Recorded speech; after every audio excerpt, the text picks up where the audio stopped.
mics yet, so just speak as loudly as possible, and I'll try to repeat it. Hey, Bret. Yo. What were you getting in David Williams around that? Yeah, first during the recruiting process, I had actually met David when I was at Wisconsin. He came on a visit there, had a chance to be around him, know him. When I came to Arkansas, kind of began to dabble a little bit towards him, but I was recruiting LT Tenpenny in-state. Alex Collins, I knew he had a great chance at, so I really didn't go at him full throttle, but I knew he signed in the league, went to South Carolina.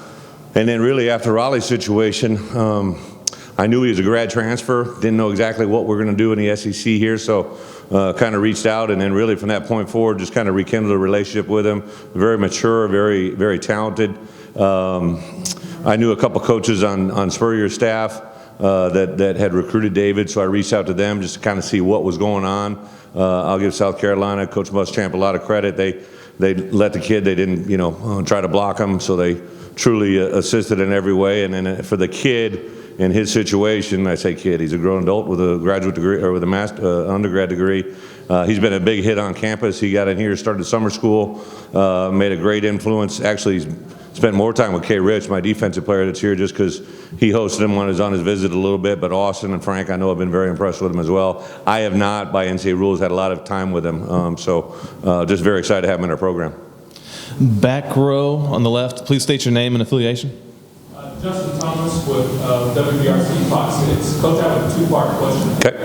Can you talk about Coach Bob Elliott and what he did for your career, and also your defensive coordinator? What have you seen? Yeah, with Paul. Okay.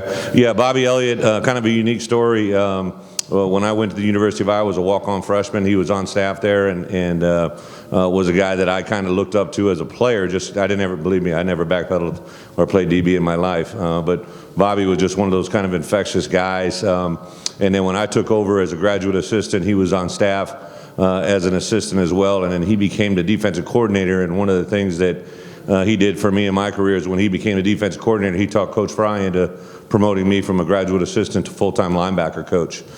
So I worked with Bobby closely in that relationship. And then I remember to this day, we would always go jogging back in the day. We always had a noon tradition where we would take off running, and we were going into fall camp into our third year. And I went to go get E, and he said, hey, I'm going to pass today. I'm not feeling well. And the next day, I came down the locker room, and he was already down there, and he wasn't going to run again. And I knew something was beginning to happen. And then a week later, he shared with me that he had been diagnosed with the first wave of health conditions, which was a blood disorder, I believe, at the time. That year went on. He battled through a lot. Obviously, when the season was done, Coach Fry resigned.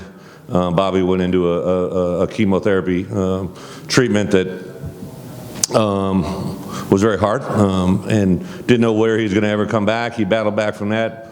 Became a candidate to become the defensive coordinator at Kansas State. I was now the linebacker coach at Iowa under Kirk Ferentz, and he came to me and said, Coach, Snyder would take the both of us as defensive coordinator and co-defensive coordinator. So I went to the Kansas State, left Iowa, which was a hard thing to do, but went with Bobby.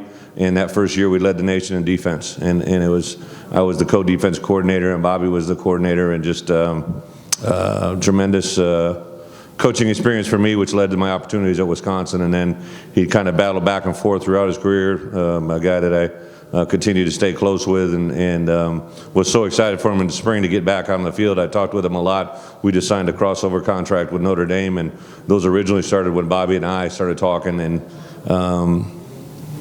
then obviously we all know what happened in the last 24 hours. Got a wonderful wife. He's got two beautiful kids. Is actually his daughter, Jess, is actually living in Fayetteville, so it's kind of a neat crossover thing, but a tremendous person.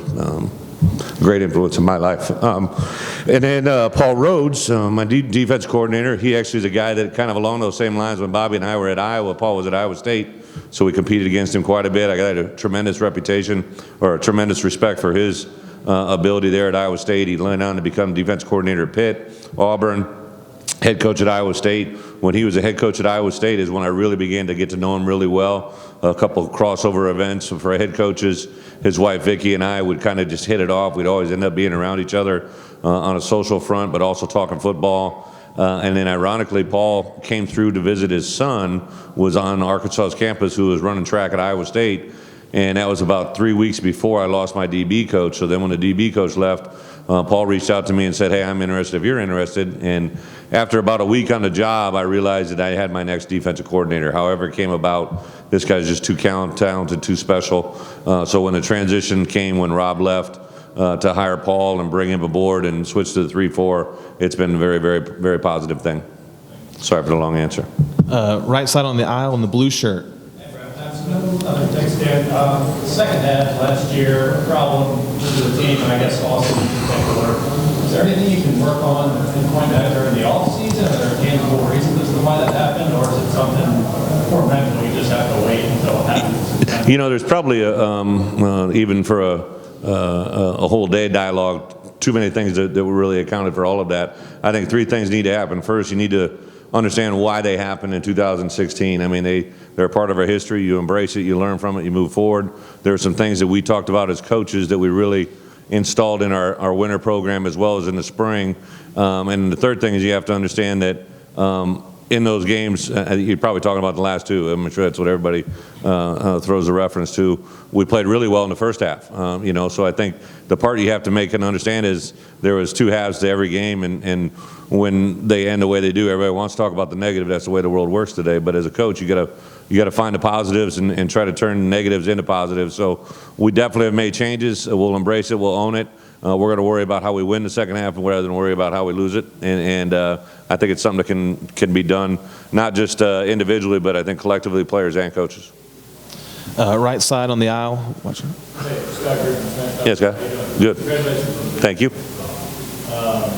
Does Austin have to be great for this team to be good? Does he have to play good? Does he have to play what you need from him? You know, I think that's a great thing about playing in our offense. The quarterback needs to be really good at what we need a quarterback to do. He needs to be very smart in his pre-snap reads and alignments. He has to be great in his ball delivery, whether it's in the run game or in the throw game. And the third thing is he's got to understand he truly is the field general out there. He has to take all. And whenever a guy becomes a starting quarterback in my program, we have this little meeting. I love it when we bring him in, and I'll just say, okay, you're a starting quarterback here at Arkansas. Here's what you need to understand is I'm never going to put you in a position that's negative. All right.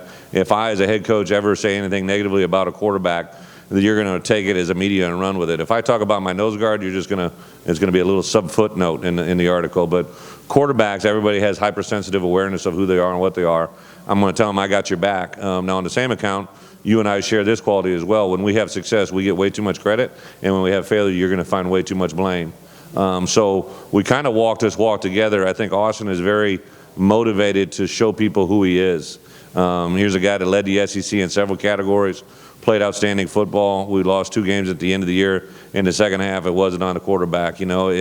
But the good thing is we have a chance to go into the senior year. A lot of people don't have expectations that are all that high, but I think in our program they're very high, and I think the confidence level is real. It's not fabricated. We have a quarterback who's getting the ball directly from a center who, in my opinion, might be the best I've ever coached, not just at the center position, at the offensive line position. He's big, he's athletic, he runs, he's scarred in all the most appropriate ways. He's very mature. Hayden Fry learned football from Coach Broyles at Arkansas a long time ago, and one of the things that Coach Fry always used to impress upon me is on offensive football, the better you are closer to the football, the better you'll be overall. So we got a center that snaps it to a quarterback who I think is very talented.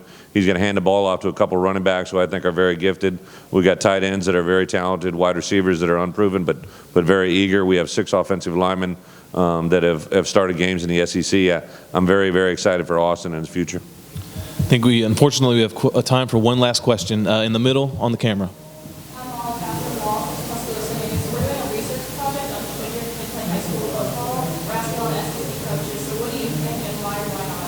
Should my kid or just kids in general? Because I have a baby girl. I'm not going to recommend it to her.